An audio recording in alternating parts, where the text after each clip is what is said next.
Hello, everybody.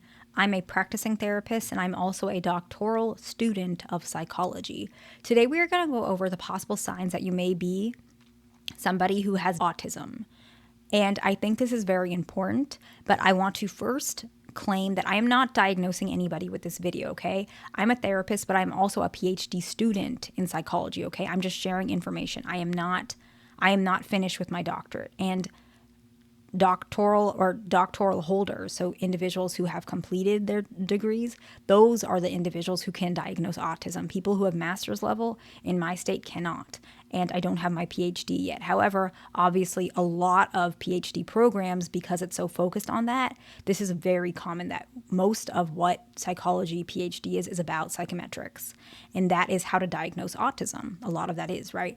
These psychological evaluations and assessments. And so today we're going to talk about those aspects. And the reason why I want to talk about those things is because these tests are very expensive. A lot of times insurance does not cover at all, or they cover a very, very, very small portion of it. Even if the private practice takes insurance, you may still have to pay the entire thing out of pocket.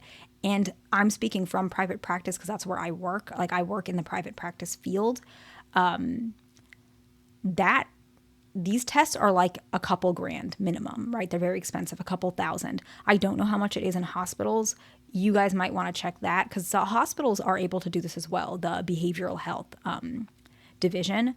But I know in private practice, this can be very expensive. And even if those private practices take insurance, it might not be covered.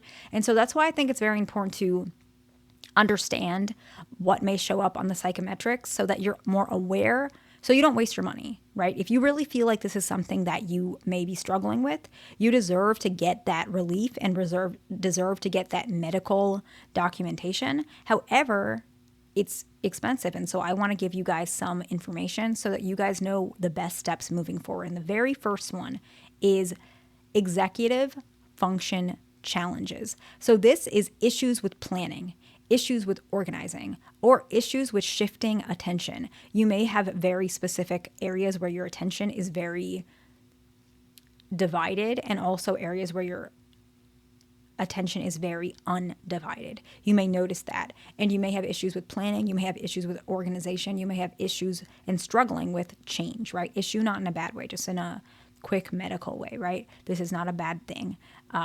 You may struggle with change. And I think that's very important to recognize. The next one is that your cognitive profile, right? So when these psychometrics are being done, the cognitive profile is something that is tested as well. It leans more towards specific strengths. So your strengths tend to be memory or visual tasks, but you may have areas that are not as strong, which might be verbal comprehension or even abstract reasoning. These are things that typically are tested, right? And for you to know that, you may try and pay attention if anyone has ever mentioned these things, or you notice that your memory is very sharp or your visual tasks are much more comprehensive than perhaps some of the verbal areas or the abstract reasoning. And if you notice that might be a little bit different than other folks, or in general what you feel like maybe it should be, and you would like to know what's going on, not in a bad way. Should be is not a bad or good thing. I'm just saying a lot of people who have this, they struggle. And I feel like you guys deserve to know that it's not your fault, and you deserve to understand that you're not alone, that you're not a problem, you're not a challenging person. You have probably been struggling with this for a very long time. And I think getting this diagnosis can give a lot of relief to a lot of people, because you're not suffering in silence and just blaming yourself or trying to fix something that might just be fine to have. And I think that's why these tests are very important, okay? The next one is you may struggle with rigid thinking. We were kind of talking about that similarly, struggling with executive function. Sometimes these two kind of overlap as well. You may struggle with flexibility. Or as a child, you may recall that you may have struggled with imaginative play. And you can ask your mother or father or your caregiver about this if you don't remember. But struggling with imaginative play is something that is tested with children. And so this is a very common thing that you may be asked about or want to understand if this evaluation is something you are truly interested in, because you guys deserve to know what's really going on, okay? The rigid thinking, the struggle with flexibility, and struggling with that imagination, okay? The next one is highly focused and very specific interests, okay? These are often with high strength and intensity, and the topic is very specific. So an example could be somebody has a fascination with a certain sentence in a movie. I've seen this a lot, and they may repeat it many, many times, as well as watch that particular scene where that sentence is stated. So they watch that particular scene over and over. They might go watch that movie and they always want to rewind that particular scene so they can keep watching that sentence. They have that fascination. You might start seeing things like that. And it's something that a lot of people might misunderstand because the person who has this fascination and this interest, it is a genuine interest. It's very specific, so a lot of people may not understand it. But I don't want you, if it's something that you feel and have, that's your interest, it's not something you should reject about yourself. This is not something that you're alone with. This is actually a very, very common trait with individuals who have autism. So I don't want you to blame yourself at all, okay? It's not something that you should be ashamed of. None of this is, okay? You deserve to be respected for who you are, right? The next one is that you have this, I want to say a desire. It's a prominence for wanting certain routines, or what some individuals who have autism have reported to me. They call it sameness. So they want like the same type of thing. I've seen this before when I was an intern. I had one, it wasn't my patient because I was an intern, but I guess it was the practice owner's patient. But they wanted to eat the same. They only ate certain foods, and it had to be the same way every single time. And they liked the color to be the same. They liked the plating to be the same. It was very specific, and they wanted that certain routine. Sometimes you might see this. They might be very insistent on this. They really want this particular thing. This one's common. It's not always the case. This one is not always the case, but I do see it's pretty common, okay? The next one is repetitive movements. You might see rocking. Hand flapping is really common. Any sort of repetitive movement, usually it creates some sort of release, emotional release and comfort.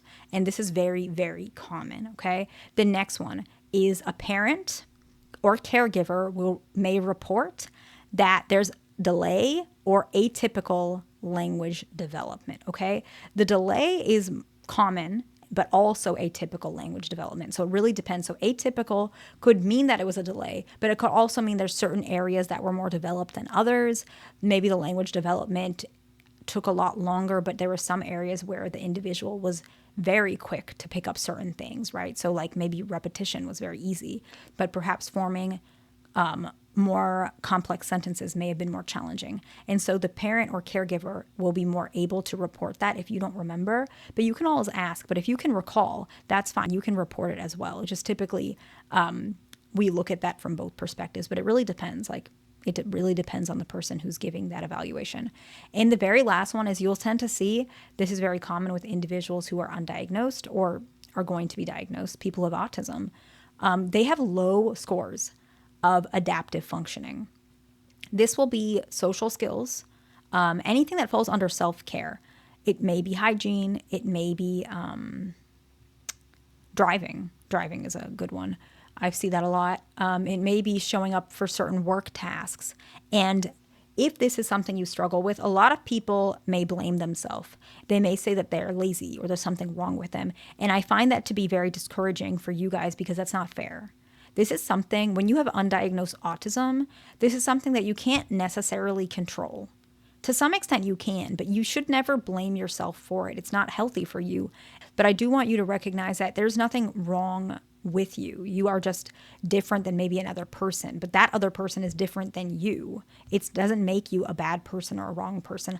A lot of people might be afraid to get this diagnosis because they feel like maybe they'll be judged. And that's a lot of times why this goes undiagnosed.